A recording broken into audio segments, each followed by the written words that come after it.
भक्तगण, आज हम सब श्रीमद् भगवत गीता का अध्याय 1 का श्लोक नंबर 11 पढ़ने जा रहे हैं। भक्तगण कृपया ध्यान देना।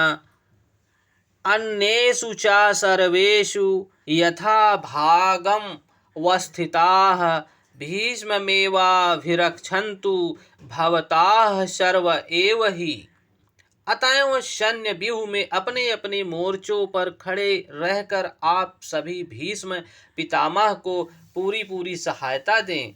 यहाँ पर दुर्योधन अपने सेना नायकों को, सैनिकों को अतएव व्यूह से अपने अपने मोर्चों पर खड़े रहकर भीष्म पितामह को पूरी पूरी सहायता देने के लिए बोल रहा है।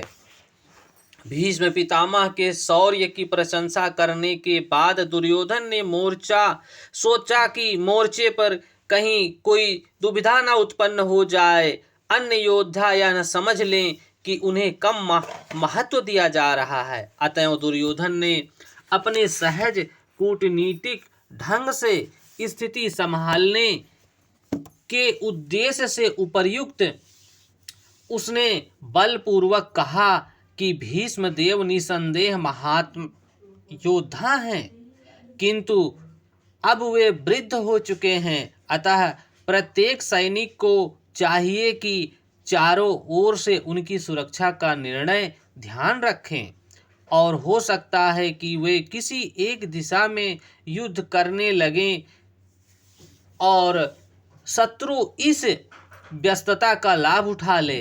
अतः यह आवश्यक है कि अन्य योद्धा मोर्चे पर अपनी स्थिति पर अडिग रहें और शत्रु व्यूह न तोड़ पाए। दुर्योधन को पूर्ण विश्वास था कि कुरुओं की विजय भीष्म देव की उपस्थिति पर निर्भर है।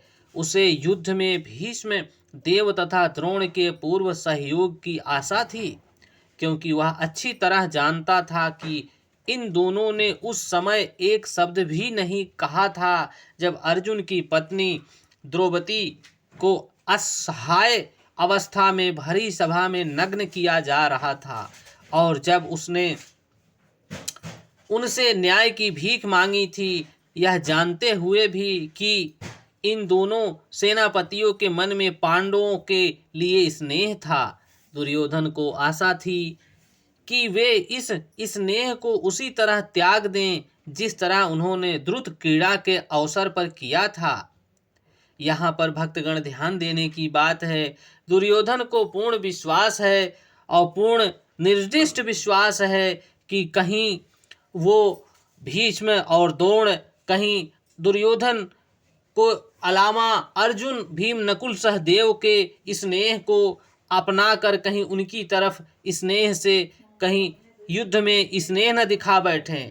इस विषय पर दुर्योधन अपने मन ही मन में विश्वास कर रहा है कि जिस प्रकार से उन्होंने द्रुत क्रीड़ा में उन्होंने कुछ भी नहीं बोला, मेरा साथ दिया, उसी प्रकार से वो युद्ध में भी मेरा साथ देंगे। कृपया भक्तगण आप सबको भगवत वाणी अगर अच्छी लग रही है तो और भक्तों तक पहुंचाने की कृपा करें। जय श्री कृष्णा।